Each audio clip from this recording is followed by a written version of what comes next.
What's up, everyone? If you're anything like me and just can't have enough of Max Payne's slow-mo gunplay, gritty noir vibes, and that bullet-dodging cool factor, you're in the right place. Today, I'm diving into 10 perfect Max Payne clones that capture that same magic in their own way. I've sifted through classic shooters, hidden gems, and modern twists to bring you games that nail the style, storytelling, and action that made Max Payne legendary. So, let's get started and let me know in the comments about your thoughts on Max Payne. Try and be restrained just this once. There's a telegraph line from the top of the pyramid to the jungle landing strip. We'll be waiting for you there. Total Overdose. You know that feeling when a game just gets your inner Max Payne fan? That's what Total Overdose did to me. Instead of rainy New York, I was diving through sun-blasted Mexican streets as Ramiro Ram Cruz, dual-wielding pistols and smashing the slow-mo button like my life depended on it. Every gunfight feels like a ridiculous action movie, sliding across car hoods, wall running, spinning in mid-air while enemies explode around me. The loco moves crank it even higher. Stuff like tornado kicks and spinning gun barrages that reward you for playing stylishly instead of hiding behind cover. What really hit me emotionally is the revenge angle mixed with that grindhouse humor. It's goofy, but underneath the jokes, you're still a desperate guy fighting through cartels and corruption. It might not have Max's noir monologues, but moment to moment, the gunplay scratches that same perfect itch.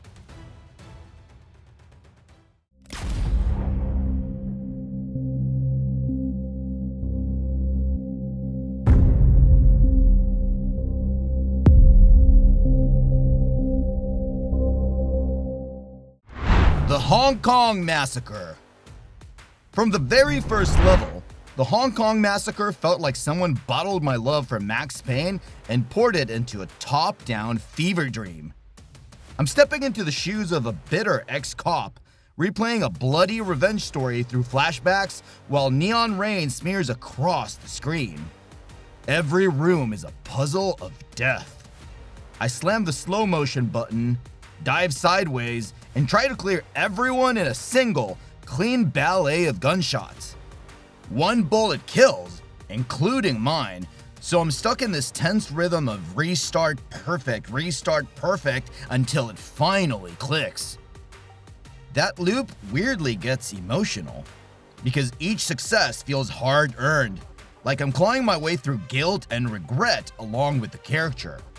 It's got no long cutscenes or monologues, but the way the combat forces you to commit, fail, and refine, that's where it really channels Max in its own brutal way.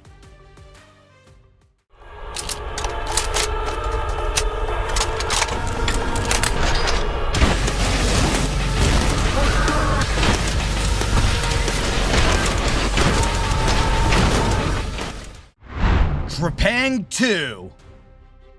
The first time I booted up Trepang 2, it honestly felt like someone asked, what if Max Payne and F.E.A.R had a chaotic, unhinged baby? And then just made it. I'm this masked super soldier, Subject 106, sliding across floors, drop-kicking enemies, and snapping into slow-mo while shotguns blast people into clouds of red mist. The gunplay is insanely punchy.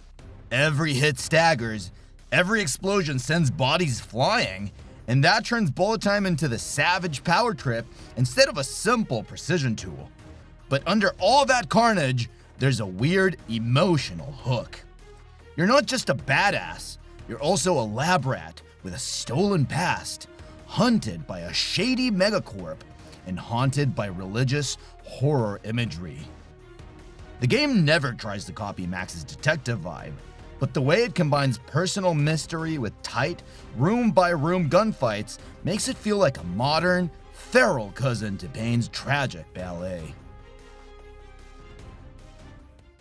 Reality is getting bent around me, flipped, distorted beyond repair, all to keep me from reaching the bottom. It's only going to get worse from here. And why do I feel so fucking good? El Paso, Elsewhere. El Paso, Elsewhere hit me in a way I genuinely didn't expect.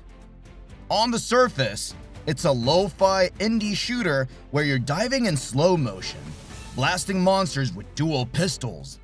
Classic Max Payne energy. But the twist is you're in a haunted motel outside El Paso, dropping floor by floor through reality-breaking limbo to confront your ex, who also happens to be a vampire lord. That's where it gets emotional. Your dives and gunfights aren't just stylish moves. They're this desperate, painful march towards someone you loved and lost. Between levels, the main character's narration digs into addiction, regret, and toxic attachment in a way that reminded me of Max's inner monologues, just filtered through surreal horror. The gameplay is simple, but incredibly satisfying. Bullet time dives, shotguns, wooden stakes, and every cleared room feels like you're punching through your own demons, and not just the ones with fangs.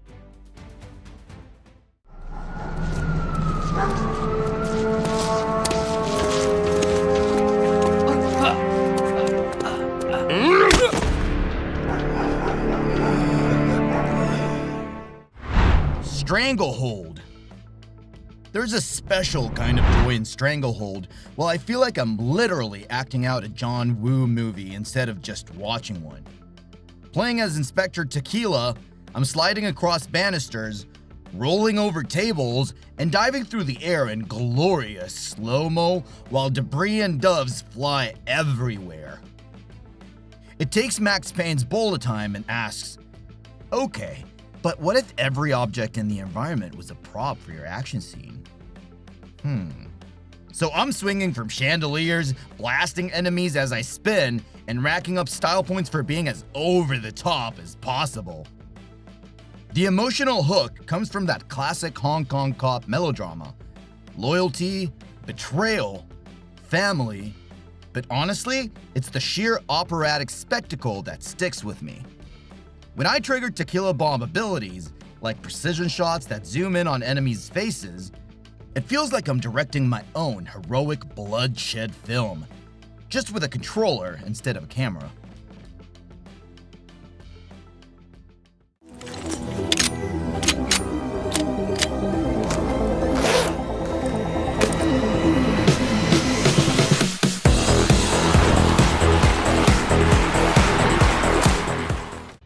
Rollerdrome.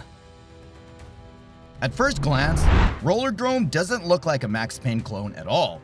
I mean, I'm on roller skates in a deadly future game show. But once I'm in the arena, it clicks. This is bullet time reimagined as pure, stylish momentum. I'm Kara Hassan, skating around ramps and bowls while enemies pepper me with rockets and sniper shots. To survive, I chain tricks and grinds to refill ammo, then hit slow-mo mid-air to land clean headshots before I touch the ground. That rhythm is addictive, and it makes every kill feel like a carefully choreographed stunt. There's also this subtle emotional weight under the flashy cel-shaded visuals.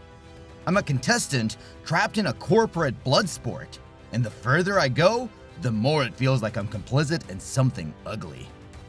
It's not noir, but that tension between hype and horror gives it a unique spin on the Max Payne blueprint. So, for today's recipe, you'll first need a well-sharpened knife, but also a big frying pan. Let it cook over an open fire. My Friend Pedro. My Friend Pedro is the point where Max Payne's bullet time went completely off its meds. And I kinda love it for that. I'm this silent killer guided by a talking banana, flipping through windows, breakdancing in mid-air, and splitting my aim to shoot two enemies on opposite sides of the room while time slows to a crawl. The core loop is all about flow. Wall jumps, slow-mo spins, skateboard kicks, frying pans ricocheting bullets. The game constantly dares me to make each room look cooler than the last. Emotionally, it's more absurdist than tragic, but there's still this strange, lonely vibe under the jokes, like I'm stuck in a surreal Hitman dream I can't fully wake up from. The best part is that it treats every encounter as a stage performance, and when I nail a perfect sequence, it feels like I've just choreographed my own action scene, banana approved and all.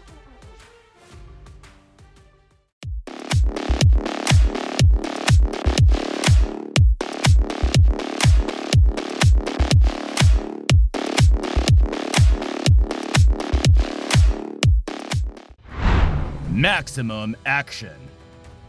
Whenever I fire up maximum action, it feels like I'm stepping into a sandbox built purely for my inner stuntman. There's no complex story, no brooding detective.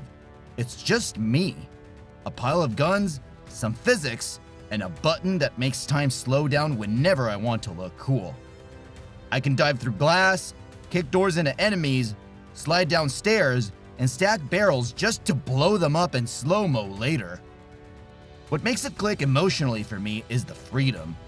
There's no pressure to play right, only to experiment until I find the most ridiculous, over-the-top way to clear a level. It's like being handed the director's chair for a low-budget action flick where I can reset the scene instantly if the stunt doesn't look sick enough. That focus on pure, customizable gun fu makes it feel like a raw, unfiltered tribute to Max Payne's most chaotic instincts.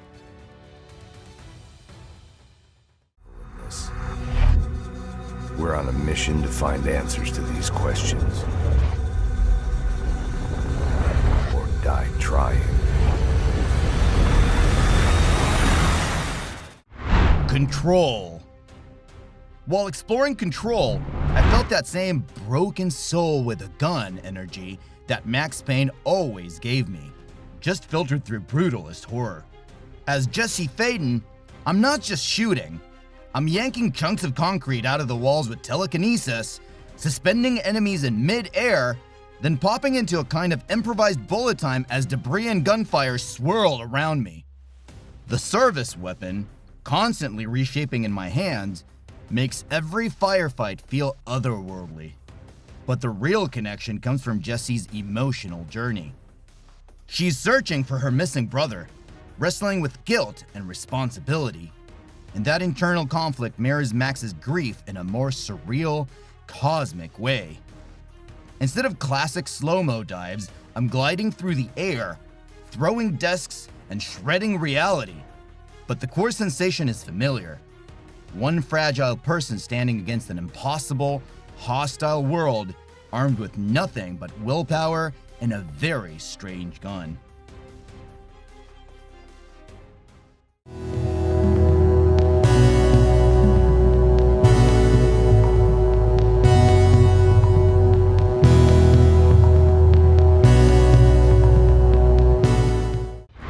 Quantum Break. Quantum Break always feels to me like that moment when someone asked, what if bullet time wasn't just a mechanic, but the entire story? Playing as Jack Joyce, I'm literally wielding time powers in the middle of a collapsing timeline, dashing in bursts of frozen time, dropping stasis bubbles around enemies, and unloading full magazines into them before the world snaps back to normal. When I lock down a corridor, dash between cover, and freeze a hell of bullets in mid-air, it scratches that Max Payne itch but with a slick sci-fi twist. The emotional hook comes from Jax's relationship with his brother and former friend Paul, turning every firefight into another step into a tragic fallout between people who once trusted each other. And because the game weaves in live-action episodes, it feels like I'm starring in a full-blown TV miniseries where every slow-mo takedown directly feeds into the drama, not just the body count. And that's my list of the 10 perfect Max Payne clones that totally deliver on that signature bullet time action and gritty storytelling we all love. I had a blast revisiting these games, and I hope you found some new ones to add to your playlist. Let me know which ones you've played, and shout out any other clones you think belong on this list. See you in the next video, everyone.